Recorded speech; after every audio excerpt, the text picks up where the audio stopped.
Nigeria marks 64 years of independence, which is quite a lot number of years for the country in terms of governance and the people. And so it is important that Nigerians assess and evaluate the system of government in the country. In Lagos, Nigeria, we have some Nigerians who have dedicated and invested their time to assess the system of governance at this time. Nigeria 64. Me myself, I will be 63. I'm a year after the independence, right? So if we're talking about Nigeria with my own experience of staying as a Nigerian in Nigeria, well, I visited so many countries in Europe, in Nigeria as well. Nigeria 64 is something we cannot say is not good, but at the same time, it's something we can say is not enough. Economically, we cannot be saying this is a deposit country. Our country called Nigeria, we are blessed. At 64, we are expecting more. Nigeria is developing a bit, but economically we are very poor. As I am, I'm hungry. But let me just say, if I should rate them, rate Nigeria on a scale of 100 at 64, I'm going to rate Nigeria 25. We are crawling. So far, there's nothing to be joyful about because we are just moving backward. Nigeria at 64, it hasn't been a very good ride, but at least we've made progress. Not steady progress, but at least we've progressed. As this doctor that we have now, we need to thank God because a 64-year-old child is not a small child. You know, I can say the challenge we have in Nigeria is a challenge of leadership. You understand? It's a challenge of leadership. If our leader can be able to manage our resources, you understand? In the last 1 year, the economy in Nigeria have not been okay. So what is our leader doing? What are they doing over there? Are they hearing the cry of the citizens? I believe that this is our way, I will call it a freedom day, where everybody ought to be happy. Everybody ought to be celebrating. Everybody to be in a good atmosphere. But today, it's reverse the case. Because now, instead of us to say we are rejoicing or we are celebrating 64 birth or independence of Nigeria, you see people protesting. People are hungry. People are not happy with the situation we find ourselves as a nation. The government, they are not doing what they need to do. After all, they traveled abroad, they see what is happening in other countries. They see the high development, how things are going. Even in all this country, I believe, during their independence time, they give their citizens things. I believe our government can do better because they go there every day, they come back and they see them doing things the way they're supposed to do. They're not doing it. Every citizen in Nigeria, we have BVN. They know how to reach to us, but they're not doing the right thing. Instead, they are only amassing it to themselves and to their children, to their family. It's not supposed to be so. To me, Nigeria is supposed to be better than this. Today is Independence Day. I don't have money to buy food. And you said we should celebrate independence. What am I celebrating independence with? Is it with paper? If the government here that I went to go and thief or steal somewhere, you come and arrest me for stealing.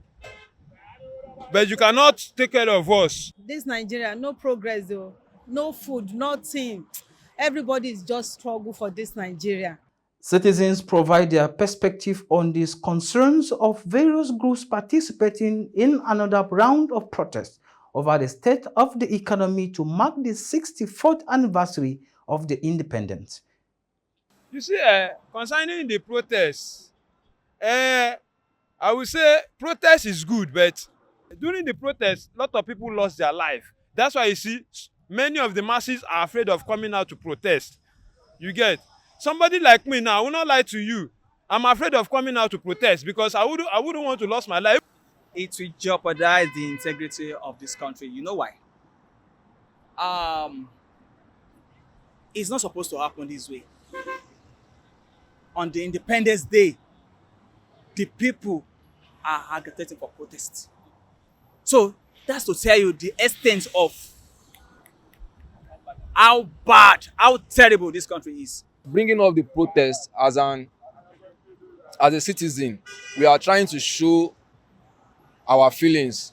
We are trying to tell you what we are going through, because it's not that easy. It's not that easy at all. It's not that easy. It's not that easy. May God help and bless Nigeria. We are colonized by somebody. We have benefit from people who colonize us. We should, Nigeria should not be thinking of let's leave them. Let's find another route. If you go here and there and there and there, you are still working under somebody that is colonized. And you may not be easily adopted to those colonized masters. We have our own. We have our own. We should be working towards our own. Despite its abundant natural resources, Nigeria is still on the pathway to achieving inclusive and sustainable economic growth that lifts millions from poverty and achieves shared prosperity.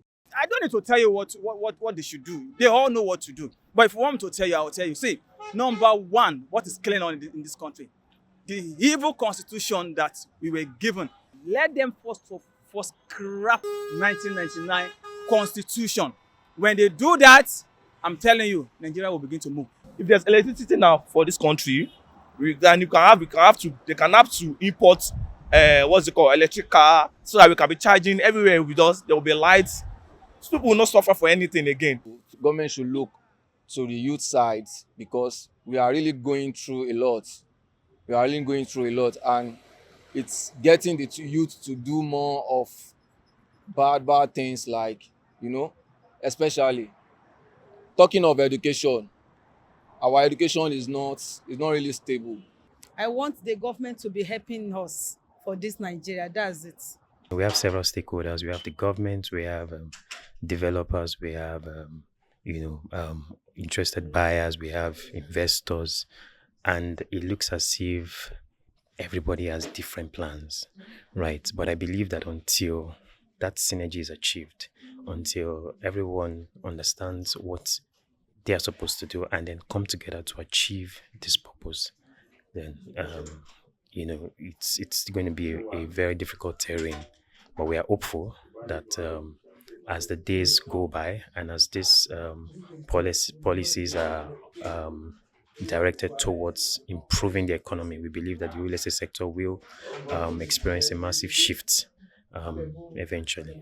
If we toe the same line, if we list our NNPC and other assets that we have, airports that are not well managed, if they are listed on the exchange, we will see that the value of these assets to the country will be able to determine the value of these assets to the country.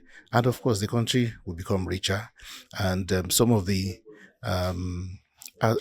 projects that government is working on as well, such as rail and roads, some of them can actually be financed from the global markets, and this will reduce the burden of funding on government. It will also ensure that cash flows to the government increase over time. So it's something that policymakers need to sit down and look at and ensure that Nigeria and the economy of Nigeria aligns with the global trends and ensures that it benefits both the government and the people of Nigeria. From our assessment so far, you could see that Nigerians are really not happy with what is going on in the country. Some said that the country has not been on a progressive journey, looking at the rate of inflation, looking at the currency, the devaluation of Naira, so many things, fuel price and price of commodities, food in the market. Well, we hope that the government listen to Nigerians, listen to its people and do the needful. I am Gabriel Jude, reporting for WebTV.